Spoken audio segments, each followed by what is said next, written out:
네, 안녕하세요. 신진욱입니다. 오늘 이렇게 귀한 자리에 초대를 해주셔서 영광스럽고 감사하게 생각을 하고요. 저의 능력 이상으로 너무 큰 주제를 받아서 어떤 말씀을 드려야 될지 고민을 많이 했습니다. 제가 아무리 머리를 짜내봐도 팬데믹 시대 세계 민주주의 현황과 전망에 대해서 이거다라고 말씀을 드릴 수가 없을 것 같아요. 예, 그래서 하나의 관점, 지금의 세계 현실을 읽어내는 하나의 가능성으로서 여러분들이 좀 생각을 하시고 같이 논의할 수 있는 그런 소재를 제가 제시를 한다는 그런 의의로 생각을 하겠습니다. 오늘 말씀드릴 순서는요.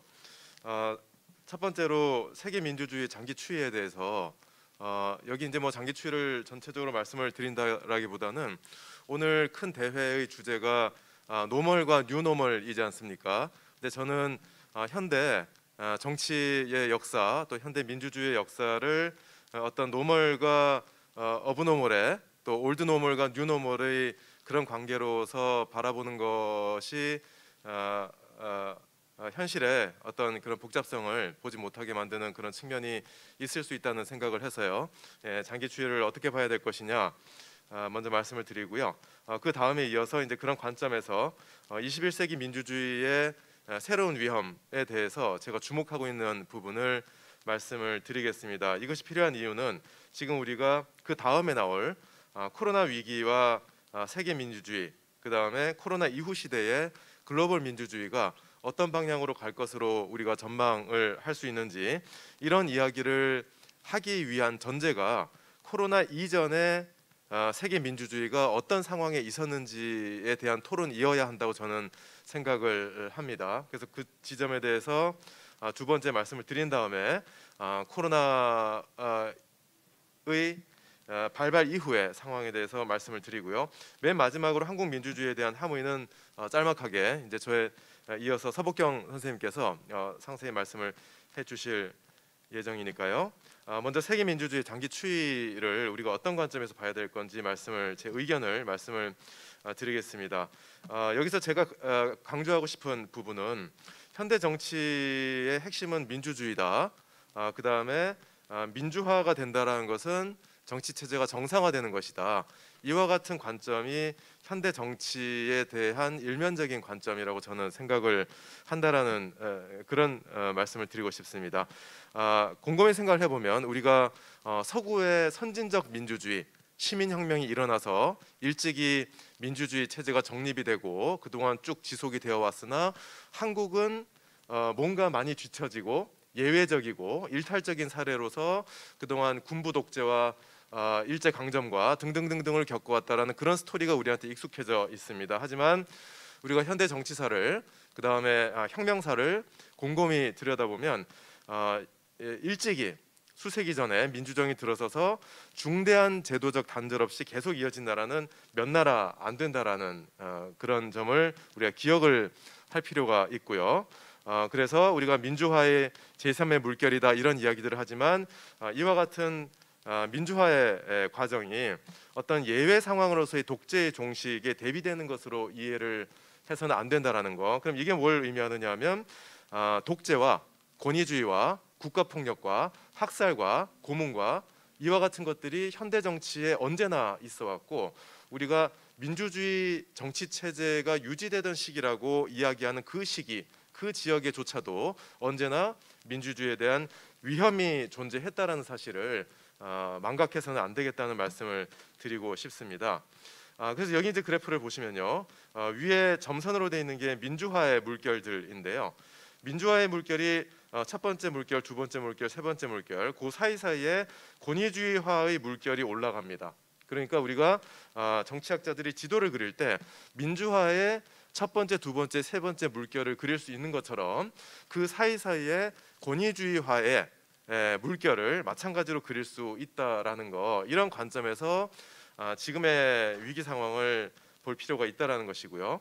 정당 정치의 경합 구도를 볼 때에도 우리가 일반적으로 생각하는 것이 우리가 서구라는 말을 많이 하지 않습니까? 따옴표 쳐서 이야기를 하자면, 근데 굉장히 신화화되어 있는 측면이 많다는 것이죠. 그 서구라는 데서도 보통 우리가 이야기하는 정당 민주주의가 정착돼서 계급적인 갈등을 정치적으로 제도화해서 표현하고 공정하게 서로 간에 페어플레이로 경쟁을 해서 굉장히 아름다운 이야기인데요. 이런 의미의 정당 시스템이 작동을 한다라고 이야기할 수 있었던 시기도 제한적이라는 것이죠. 20세기에 불과 한 20, 30년밖에 안 되는 시기이고요. 이미 1980년대 이후로 하브의 민주주의의 사회적인 토대, 정치적인 토대가 많은 부분 허물어지는 그런 과정이 사실 생각해 보면 그 이후로 지금까지 40년이 지난 거고요. 우리가 알고 있는 발전된 서구의 정당 민주주의의 하브이제의 전통 이런 것들은 20, 30년밖에 작동을 하지 않았다라는 겁니다. 그다음에 사회운동과 시민정치의 사회운동과 시민정치의 측면에서도 중대한 생태계의 변화가 지난 수십 년 동안 일어났었는데요. 그러니까 이게 70년대부터 이른바 새로운 사회운동이라고 이야기하는, 말하자면 과거의 노동운동과 같은 계급적인 운동이 중심이 됐었다면 이제는 평화, 생태환경, 여성, 소비자의 권리, 교육, 문화적인 반권위주의 등등, 말하자면 우리 삶의 현실에서 어떤 사회적인 문제라고 인지하게 되는 모든 문제들이 잠재적으로 사회적인 운동이자 정치적인 이슈로서 등장할 수 있는 가능성이 지금으로부터 약 반세기 전부터 생겨나기 시작을 했다라는 것이고요. 그 이후에 이제 중요한 부분이 뭐냐면 점점 더 사람들이 그처럼 어떤 집단적인 행동과 사회 운동과 투표 이외의 보다 더 적극적인 정치 참여를 통해서 의사 표현을 하는 그런 방식이 일반화되어 간다는 거죠. 일반화되어 가서 1990년대에 오게 되면은 우리가 살고 있는 사회가 사회 운동의 사회다. 말하자면 운동권, 비운동권이 따로 없고요.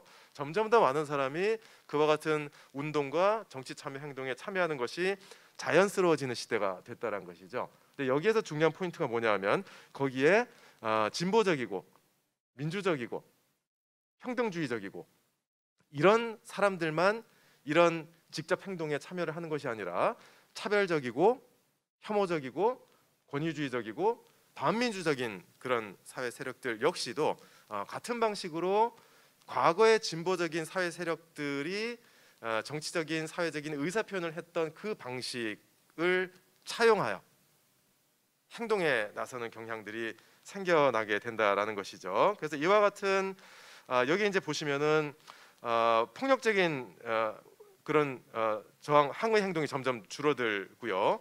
그 다음에 집회의 규모는 점점 늘어나는 모습을 보일 수가 있고요. 근데 그와 동시에 극우 성향의 운동도 마찬가지로 늘어난다는 겁니다. 그러니까 이제 시민들의 참여가 활발해졌다라는 것이 양가적인 의미를 갖게 된다라는 그런 의미가 되는 것이죠. 그래서 지금까지 말씀드린 내용을 요약을 하자면 과거에 어떤 현대 정치의 어떤 안정된 노멀이라고 하는 것을 우리가 쉽게 가정을 할 수가 없다라는 것이고요. 그래서 민주적인 정치 체제, 또 진보와 보수 간의 공정한 정치 경쟁, 그리고 시민들의 어떤 시민성에 기초한 시빌리티에 기초한 정치 참여, 이와 같은 교과서적인 세팅이 하나의 노멀리티로서 정상성으로서 계속 있어 왔다라는 가정에서 출발을 할 수가 없다라는 겁니다. 그런 관점에서 이제 21세기에 지난 약 10여 년, 20년 동안의 특별한 새로운 위험이 무엇이었는지를 좀 더 자세히 들어가서 보도록 하겠습니다. 첫 번째로 정치 체제 측면입니다. 정치 체제 측면에서 21세기적 현상의 특징은 민주주의 체제의 명시적 위기가 아니라 민주주의를 부정하지 않으면서 민주주의의 이름으로 최소한 민주주의의 형식적인 틀 안에서 민주주의를 변질시켜 허무는 경향이 정치, 우리가 보통 이야기하는 정치 선진국이건 후진국이건 각자의 방식대로 나타나는 경향이 있다라는 것이죠. 거기 이제 대표적인 유형으로 제가 구분을 하는 것이 유사민주주의, 민주주의 같지만 민주주의가 아닌 경우고요. 그 다음에 한국이 여기에 가장 가까웠겠죠. 지난 오랫동안에 결선민주주의, 민주주의라고 할 수는 있지만 민주주의의 어떤 중대한 측면의 결손이 지속적으로 존재하는 것이고요. 그 다음에 포스트 민주주의라고 이야기하는 것들은 민주주의의 형식적인 그런 측면들이 내지는 법치주의의 형식적인 측면들이 포괄적으로 작동하고 있으나 어떤 실질적인 대의 정치의 대표성과 정당성이 점점 더 많은 시민들로부터 의심받게 되는 그런 현상들, 이런 다양한 방식으로 민주주의 정치 체제의 변질이 지난 20년간에 진행되어 왔다라는 그런 학자들의 관찰이 많이 있습니다. 여기에 보시면 21세기 민주주의 위험의 특수성으로서요. 이게 이제 다 통계적인 분석들인데요. 전 세계의 정치 체제들을 비교를 해봤을 때 과거에 1990년대 이전에는 말하자면 명백한 독재가 더 많았다면은 보다 더 최근에 오게 되면은 민주주의 부식이라고 이야기하죠. 예, 민주주의 정기적인 선거, 다당제의 형식적인 보장, 이런 것들이 부정되지 않는 가운데에 실제로는 부식시키는 그런 경향이 점점 더 많아진다라는 것이고요. 그래서 오른쪽에 이거는 오레 크로상이라고 하는 그 하이델베르크 대학 정치학자의 최근 연구인데요. 여기에 보시면은 선거 민주주의, 기본적으로 선거를 수행하는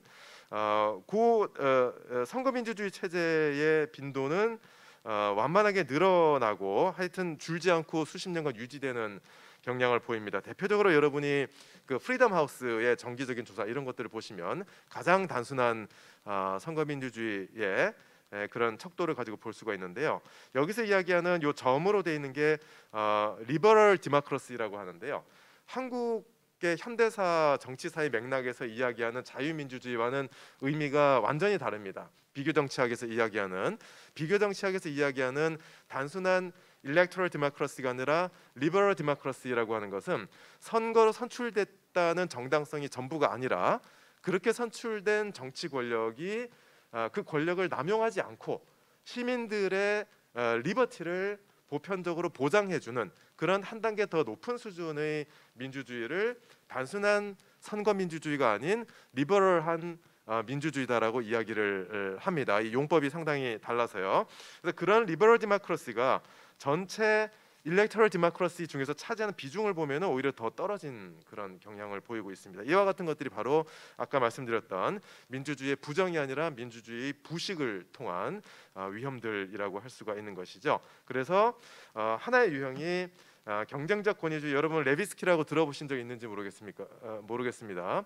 한국에서 굉장히 많이 읽힌 최근에 레비스키와 지블라트가 쓴 민주주의는 어떻게 사망하는가, 번역이 어떻게 되는지 모르겠어요. 어떻게 무너지는가, 뭐 그런 제목으로 번역이 된 그 레비스키입니다. 그 레비스키가 원래는 중남미 연구나 비서구 사회 정치를 연구를 많이 했었는데요. 거기서 발견한 이 사람의, 말하자면 이 사람이 거기서 발달하게 된 감각이 뭐냐 하면 민주주의인 것 같지만 민주주의가 아닌 여러 가지 변종들을 이 사람이 오랜 시간 동안 분석을 했던 거예요. 그래서 정치 경쟁이 있고 선거가 있지만 사실은 권위주의인 이런 것들이 사이비 민주주의에 해당되는 것들이고요. 그 다음이 제가 한국에 대해서 이 이론을 가지고 몇 년 전에 분석한 논문을 몇 가지를 발표를 하기도 했었는데요. 민주주의 체제가 아니라고 할 수는 없지만 단순한 선거민주주의 이상의 포괄적인 민주주의 개념에서 봤을 때 특정한 본질적 요소를 결여하고 있다. 그래서 권력 분립이 결여된 위임민주주의, 한국이 대표적인 사례로 언제나 언급이 돼 왔고요. 말하자면 선출은 정당하게 하는데 그 선출된 권력이 여러 가지의 법치주의적인 헌법적인 그런 규칙을 준수하지 않고 권력을 남용하는 그런 경향들이고요. 그다음에 아까 말씀드렸던 일리버럴한 민주주의, 배제적인 민주주의, 실제 권력과 선출된 권력이 불일치하는 최순실 현상, 후견 민주주의, 이와 같은 것들이 결선 민주주의 사례로 꼽힙니다.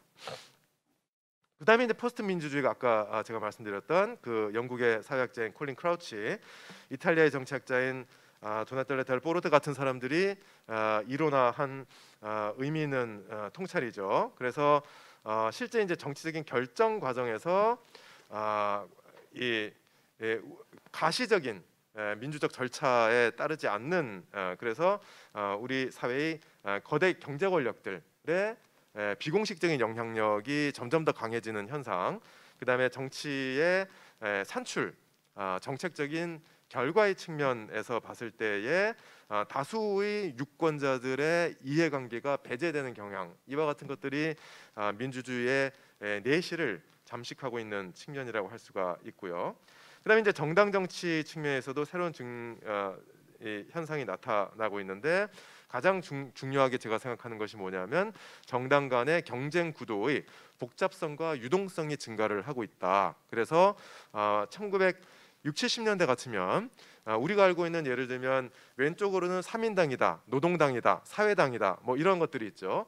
오른쪽에는 보수당이다, 기민당이다, 뭐 이런 것들이 있습니다. 그러면 어느 정도 합의 정치가 가능한, 협상이 가능한 중도 좌우파 정당들이 중심이 되고, 그 주변에 조금 더 센 자유주의 정당, 조금 더 센 사회주의 정당, 공산당, 뭐 이렇게 있는 그런 그림을 저희가 많이 그렸었죠. 근데 그 과거의 중심, 그게 이제는 점점 좁아져서요, 새로운 좌우파의 정치 세력들이 매우 빠른 속도로 정당 경쟁 구도에 강력한 플레이어로 등장할 수 있는 그런 복잡성과 유동성의 증가가 지난 20년 정도의 중요한 하나의 특성이라고 볼 수가 있겠습니다. 그래서 한편으로는 독일에서 녹색당이 이제 다가오는 연방의회 총선에서 아마 일당이 될 걸로 보고 있어요. 놀라운 세계사적인 사건이죠. 그래서 녹색당이 기민련과 보수당과 손잡을 것이냐, 삼인당과 손잡을 것이냐, 뭐 이런 논의가 지금 많이 되고 있는 상황이고요.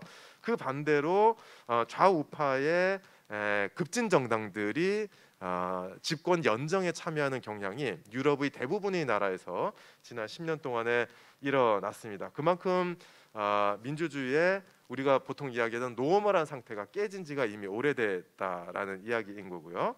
그다음에 시민사회 부분에서도 21세기 새로운 양상의 핵심으로 이야기를 하자면, 한편으로는 선거의 투표율이 점점 하락을 하는 경향, 특히 정치 선진국이라고 이야기하는 그런 나라들에서 많이 하락을 하는 거고요. 그에 반해서 여기에 가장 최근을 보시면은 항의 행동이 급상승하고 있는, 그 정치제도 외부의 시민들의 정치 참여 행동이 급상승하고 있는 그런 양상을 보입니다. 그런 가운데에 양면성이 보인다는 거죠. 한편으로는 이처럼 이 선거 정치에 대한 참여도가 떨어지면서 제도 외적인 항의 행동이 늘어남으로써 정치 엘리트 집단에 대한 문책 가능성이 높아진다라는 측면을 이야기할 수도 있겠지만, 아까도 잠깐 말씀드렸다시피 시민사회 내에서의 진영화와 양극화, 과잉 정치화의 위험이 여러 나라에서 관찰이 되고 있고요. 더 나아가서 제도 정치 내에서의 양극화와 시민사회 내에서의 양극화가 서로 간의 연계 담합 구조를 이룸으로써 그 양극화된 구도에 포함되지 않는 광범위한 대중이 정치와 공론장에서 소외될 가능성이 생겨나고 있다라는 것입니다. 이와 같은 여러 가지 양상들이 코로나 이전의 세계 민주주의에 적어도 그리고 제가 알고 있기로는 많은 정치학자와 정치사회학자들이 주목하고 있었던 새로운 위험들이라고 이야기를 할 수가 있겠습니다. 그런 가운데에 우리가 코로나를 맞이했기 때문에 제가 드리고 싶은 말씀은 뭐냐면, 이 지점에서 우리가 던져야 될 질문은, 마치 코로나 이전에 어떤 노멀한 민주주의의 상태가 있었는데 코로나라고 하는 어떤 놀라운 외부의 적이 등장을 해가지고 전혀 새로운, 완전히 낯선 뉴노멀이 등장을 했다라는 가정 위에서 그 뉴노멀이 도대체 뭐냐라고 묻는 것은 잘못된 질문에서 출발을 한 거라는 그런 말씀입니다. 그렇다면 뭐냐? 코로나 이전의 세계 민주주의 상황의 핵심은 좋게 말하면 역동적이고요, 중립적으로 말하면 유동적이고요, 부정적으로 이야기하자면 고도의 불안정성이었다라고 저는 생각을 합니다. 그렇다면 그와 같은 상황에서 코로나가 지금 닥쳤다라고 했을 때 우리가 던지게 될 질문은, 그 불안정한 상태에서 무게 중심이 이 코로나라고 하는 하나의 쇼크에 의해서 어느 방향으로 이동을 한 것으로 봐야 되느냐, 내지는 유의미한 무게 중심의 이동이 있었느냐라는 질문이고요. 제가 생각하는 결론을 미리 잠깐 말씀을 드리자면, 어떤 큰 방향으로의 의미 있는 무게중심의 이동은 없었다라고 저는 보고 있고요. 그런 의미에서 코로나 이전의 불안정한 상태에 말하자면 어느 쪽의 승부, 더 많은 민주주의 또는 더 많은 권위주의 등등의 한쪽 방향으로의 코로나 임팩트, 그레이트 임팩트라고 하는 것은 지금 이야기하기에 단언하기에 곤란한 측면이 있다라는 생각입니다. 그렇다면 결과는 뭐냐? 오히려 코로나 이전의 각국의 여러 가지 특성들, 국가 성격의 특성, 정당 시스템의 특성, 시민 정치의 특성들이 코로나에 대한 대응 양상에서도 놀랍도록 반영이 됐고요. 또 코로나의 위기를 경고하는 과정에서 놀랍도록 더욱 심화돼서 그 코로나의 위기를 겪음으로써 각국의 어떤 민주주의의 현황, 또 민주주의 제도 레짐의 특성들이 오히려 그 차이가 더 심화되는 그런 양상도 있는 것이 아닌가 그런 생각을 하고 있습니다. 그래서 그 세 측면을 보시면요, 코로나를 통해서 국가의 귀환에 대해서 우리가 이야기를 많이 했습니다. 조금 더 멋을 부리자면 리바이어던의 귀환 뭐 이런 얘기들도 많이들 했었고요. 그러나 제가 이제 그 작년부터 계속 추적을 해온 저의 연구 주제입니다만, 제가 현재 시점에서 보다 더 많은 무게를 두고 싶은 측면은 뭐냐면, 각국의 제도와 권력 관계, 문화적인 특성 이런 것들에 따라서 같은 팬데믹은 세계적인 대유행이지 않습니까? 보편적인 글로벌한 현상인데 그 공통의 글로벌한 현상에 대한 귀환한 국가의 모습이 다 달랐다라는 것입니다. 그래서 코로나 이전에 각 국가 유형의 고유한 강점과 약점이 그대로 발현되는 경향이 오히려 더 강하지 않았나라는 생각이 들고요. 세 가지 유형으로 나눠봤습니다. 첫 번째는 동아시아의 관료적 발전 국가의 유산인데요. 이거의 특징은 뭐냐면은 관료제적 합리성, 행정적 효율성이 고도로 발휘돼서 코로나 위기가 닥쳤을 때 세계의 다른 어느 지역보다도 빠르게 개입을 했습니다. 빠르게 개입해서 빠르게, 짧게, 세게 개입을 해서 감염을 차단시킨 다음에 개입의 수준을 온건한 정도로 유지를 하는 그런 전형적인 양상이 나타나고요.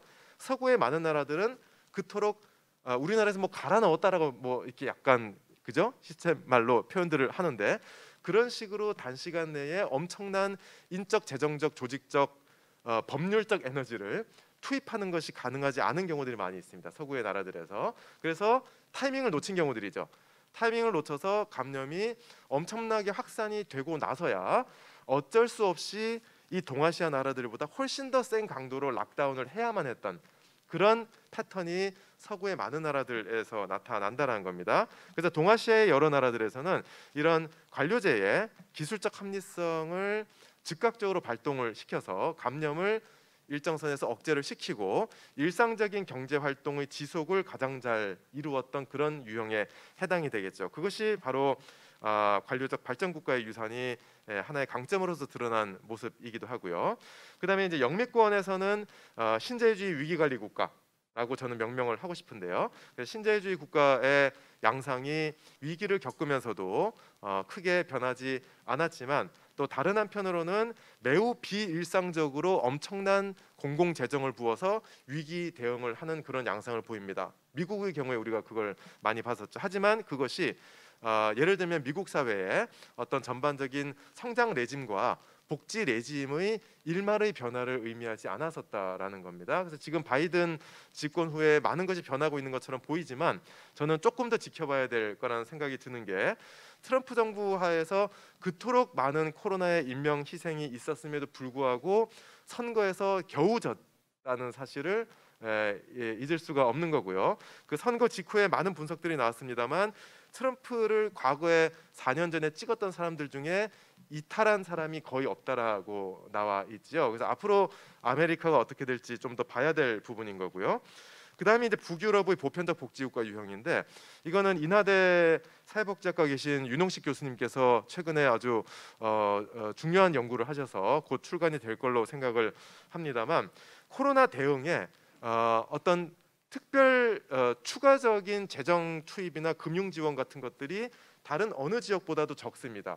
북유럽이. 그 이유가 뭐냐면 기존에 이미 존재하는 위기 대응의 제도들을 통해서 그것을 가동시키고 약간의 수혜 대상의 확장과 수혜 기간의 연장과 수혜 조건의 완화와 이런 것들을 통해서 신축성 있게 대응하는 것이 가능했었다라는 이야기죠. 그래서 이와 같은 것들을 보면서 이제 국가 성격의 그런 코로나 이전의 양상들이 정말 흥미롭게도 코로나 위기 속에서 나타나는 것을 관찰을 할 수가 있고요. 이거는 이제 옥스퍼드의 블라바트니크 정부연구소라고 하는 데서 작년 초부터 계속 분석을 해온 건데 여기 보면 재미있는 것들이 많이 있습니다. 자세히 지금 말씀드릴 수는 없습니다만 빨간 게 정부 대응이고 까만 게 확진자의 증가인데요.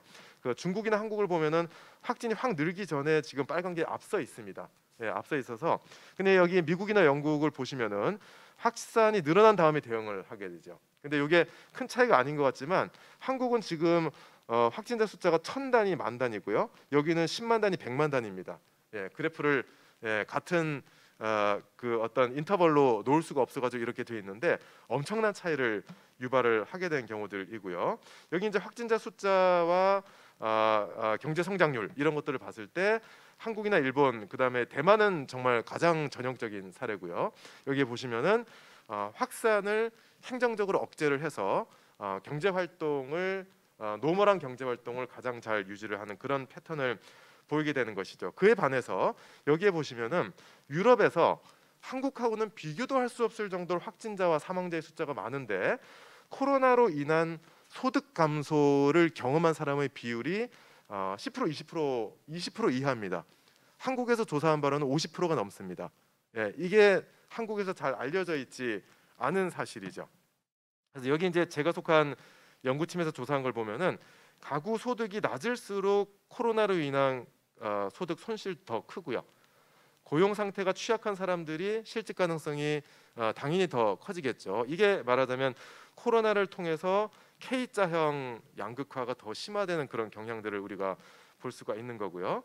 그다음에 그 민주주의 정치 체제에 미친 영향은 간단히 말씀을 드리자면 한편으로는 권위주의 우월론이 있습니다. 권위주의가 오히려 코로나를 더 잘 막더라. 반대쪽으로는 한국을 예로 들면서 민주주의가 더 잘 막는다. 근데 어느 쪽도 아니다라는 게 저의 생각입니다. 그래서 정치 체제가 민주주의냐 권위주의냐가 위기 대응 능력에서 어느 쪽이 더 우월하냐를 보여줬다라고 말을 할 수는 없다라는 것이고요. 그다음에 이제 시민사회와 민주주의에 미친 영향, 코로나가 미친 영향을 봤을 때에 민주주의가 코로나로 인해 가장 많이 훼손된 곳은 코로나가 저발전된 나라들이라는 겁니다. 예, 그래서 이게 민주주의 국가들을 권위주의 방향으로 이동을 시키거나 내지는 권위주의적인 나라들이 야 이대로는 안 되겠다 해서 더 민주적으로 만드는 계기가 되거나 이런 어떤 구조적인 변화보다는 코로나 이전의 정치 체제의 차이가 이 외부적인 쇼크를 경험하면서 오히려 더 공고화되는 그런 양상을 우리가 발견을 할 수가 있습니다. 그래서 제가 재미삼아 한번 써봤습니다. 빈익빈 부익부라고 얘기하는데 빈익빈 권위권이다. 민주주의 나라들은 야 민주주의가 정말 작동하는구나. 위기 대응도 잘하는구나. 권위주의적인 나라들은 야 권위주의적으로 위기 대응을 해야겠구나. 이런 방식으로 격차가 심해지는 양상을 보이게 된다는 겁니다. 그리고 이제 마지막으로 경제적인 측면에서 재난자본주의라고 이야기하는 그런 양상이 코로나를 겪으면서 심화가 된다라는 것이죠. 그래서 재난의 불평등이라는 문제가 감염병 노출 위험이 계급에 따라 다르다라는 좁은 의미로 이해돼서는 안 된다라는 것이고요.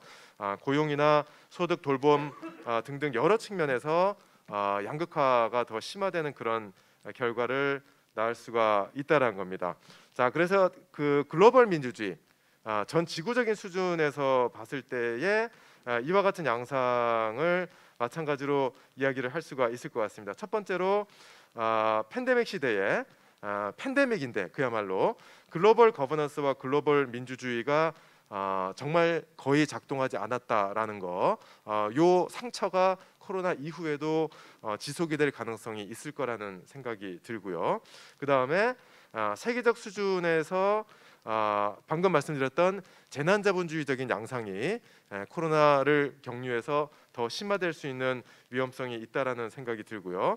그리고 생태적인 지속 가능성의 위기, 이따가 서복경 선생님께서도 말씀을 해주시겠지만 이것의 문제 의식이 코로나를 겪으면서 더욱 확산된 것은 맞으나 앞에 말씀드렸던 것처럼 코로나를 겪으면서 글로벌한 수준에서의 민주주의, 글로벌한 수준에서의 어떤 불평등의 감소가 진행되지 않은 조건 위에서 이 지속 가능성, 생태적 지속 가능성이라는 의제를 과연 누가 어떤 전망을 가지고 주도해 갈 것인가라는 것이 앞으로 우리가 주목해야 될 가장 핵심적인 부분이 될 것이라고 생각을 합니다. 그래서 그게 일종의 소위 말하는 그린워싱이 될 것이냐, 아니면 이 노동자들과 여러 지역 공동체들이 참여하는 방향으로의 생태적인 전환이 될 것이냐라는 큰 물음표가 남아 있는 상태라는 것이죠.